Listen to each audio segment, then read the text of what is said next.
Hi guys, and welcome back to my channel, or welcome if you are new.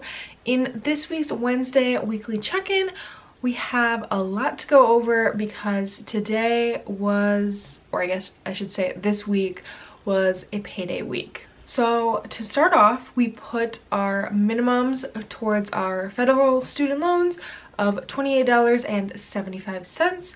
So with that, the balances of those loans came to $283.34 for the first smallest one. The second one was $1,599.64. And the last one came to $5,790.40. Then we put the minimum towards my private student loan, which was $34.46, which brought that balance to $9,268.11. And then we put $148, which is the minimum, towards my car, which brings that balance to $21,737.35. And then last, for the previous debt payments, we put $307 towards Dalton's car, which brings that balance to $35,479.40. And then for side hustle income this week, I didn't have any Etsy sales, so that is $0. And then for Ibotta, we did have $17.70 that I earned from Ibotta last week with grocery shopping, but you cannot cash out until you've gotten a minimum of $20, so that will have to wait until next week to be put towards anything. Oh, and I totally forgot to mention that since the student loan interest rate and payments has been extended to August, I still have to pay on my loans because I purposely asked to be in repayment, but because of that, I want to take advantage of the 0% interest and not have to pay interest on them. So we are going to be targeting our student loans a little harder and putting a little bit less into savings. I don't have the exact numbers quite yet, but just know that I want to have all of my federal loans that currently have no interest paid off by the end of August.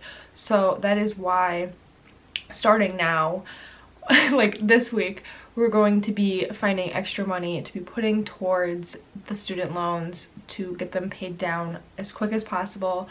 And by the looks of it, we should be able to pay down the smallest one that we've been targeting with Debt Roulette for the past, like, a little more than 6 months. We should be able to pay that off by the end of April, if not for sure in May. So wish us luck. But the last exciting thing before we get into the no spend update, as well as the spinning of the wheel for Debt Roulette, we paid extra, or I guess I should say we saved extra for our car insurance that we pay semi-annually, and we had an extra $145 that was sitting in the account. And starting this pay cycle or policy cycle, we are paying or saving double what the actual amount is, so that way we are 6 months ahead. And so we really do not need this $145 in that account. We are going to be putting that towards debt today, as well as whatever the Debt Roulette wheel wants us to put towards debt. So without further ado, let's flip the camera around and see what the no spend month update is, as well as what the wheel wants us to spin. Before we get to spinning the wheel, we're going to be going over the no spend month for March and then April.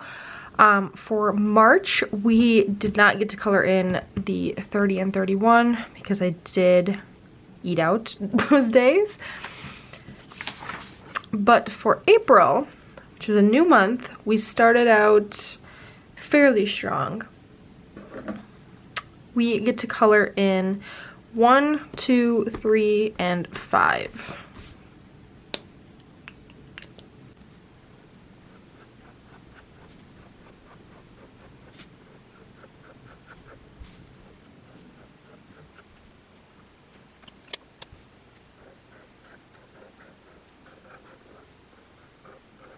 And I didn't even mention that I did up the goal.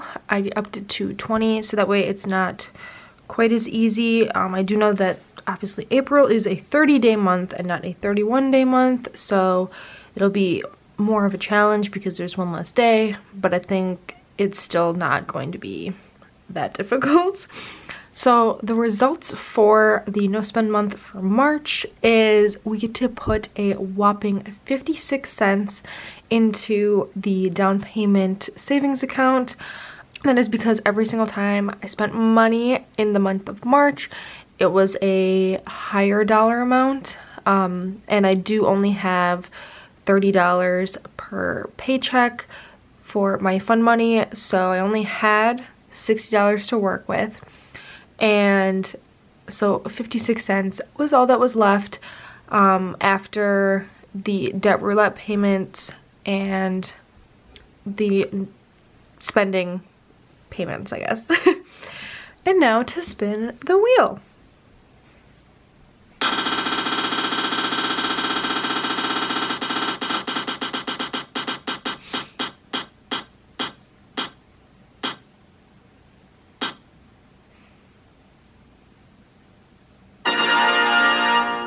And even $10.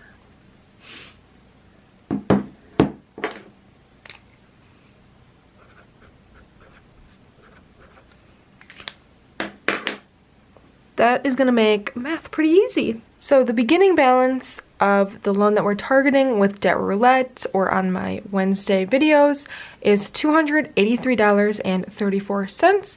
And after the $145 payment from the leftover money from our car insurance and the $10 from debt roulette, the new balance comes to $128.34. So that is super exciting. Once Ibotta comes through, we might be able to knock this loan out this month. So that's super exciting. So make sure you're subscribed so you don't miss out on that. All right, so this week was an exciting week in the sense that we were able to put a large chunk of money towards debt from our over savings from our car insurance. And I've just decided this week that, because I say every week, this week is exciting because of blah blah blah, that I am going to be every single week purposely saying this week was exciting because I want to spread the positivity and challenge myself to see the positive in small payments or whatever comes our way. Which I was also shocked, which I don't know why I was shocked because that's just how math works, that we were able to get down to the hundreds for this debt roulette small student loan, which is super exciting because like it just feels like it's such a small number now that it's in the hundreds as opposed to 200s, which I don't know. Let me know if you agree that like something about 200 versus 100 just makes a big difference. And on top of that, I feel like $100 or $128 is a lot easier to just randomly, well it is a lot easier to just come up with if I feel like, you know what, I'm paying this loan off this month, this week, today, than $283 is. So I think it's just seeing the light at the end of the tunnel and realizing that it's really not that big of a burden anymore. So let me know what you think in the comments below. If you enjoyed this video, make sure you give it a thumbs up and hit subscribe if you haven't already, and I will see you in my next video. Bye!